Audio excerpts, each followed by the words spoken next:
Kobylány a už je odštartované, rovina 3. kategórie na 2400 metrov o cenu Tiger Hilla. Zatiaľ na prvom mieste Veno, druhý Simeon. Veno Simeon poradie na prvých dvoch miestach. Očakávalo sa, že Simeon bude jeden z tých koní, ktorý odvodí aspoň prvú časť dostihov. Uvidíme teda Veno, zverenec Radka Holčáka. Čarda takisto medzi prvými koňmi. Veno popri bariére. Prvýkrát biehajú kone do cieľovej rovinky, majú približne ešte 2 km do cieľa, sú to dosti na 2400 metrovú dlhú vzdialenosť. Čarda je trochu opticky vpredu, ale všetko sa ešte zmení.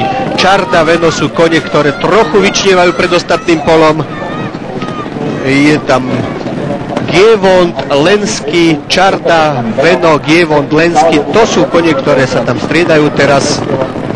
Gievont sa tlačí trochu dopredu, Čarda, Ticio, Gievont.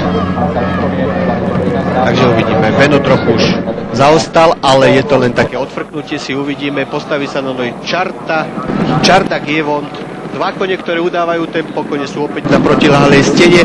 Teraz je to taká dlhá rovina, kde si potrebujú trochu oddychnúť, pretože 2400 metrov je dlhá vzdialenosť.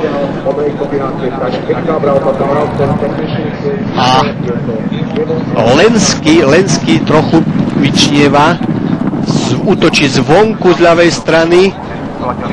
Lenský, Gievont,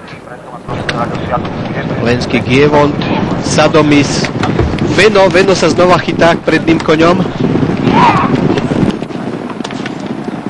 a už získava Gievont získava mierny náskok, je však už pod bičom a kto vie, či vydrží. Sadomis útočí, Sadomis, Gievont a ešte je tam aj Simeon. Misty Time však útočí takisto z vonkajšej strany, pozrite sa zľava. Sadomis a Misty Time. Sadomis popri bariére a Misty Time z nášho pohľadu úplne vpravo. Sadomis, Misty Time, takže dvaja najväčší favoriti si to rozdajú. Sadomis trochu vybočil, ale znova sa chytil popri bariére. Sadomis, Misty Time, Sadomis,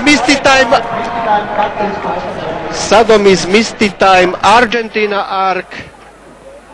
To by malo byť poradie na prvých troch miestach. Tak Sadomis potvrdil úlohu papierového favorita, zverenec Ladislava Kubištu v sedle s Dušanom Andrésom. Krásnym speedom napokon zvíťazil. Na druhom mieste Misty Time, vedená Antonym Gartom.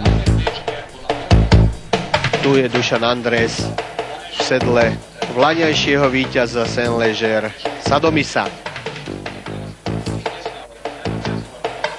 Útok Misty Time bol už trochu opozdený. Je celkom možné, že Anthony Gard sa dostal trochu medzi ostatných jazdcov, ostatné kone a nemal priestor, aby dostal z Misty Time to, čo bolo treba. Sadomisovo prvenstvo v týchto dostihoch napokon bolo jednoznačné, ale až cieľová kamera rozhodla o poradí na druhom a treťom mieste. Druhá je napokon Argentina Arc a tretie Misty Time.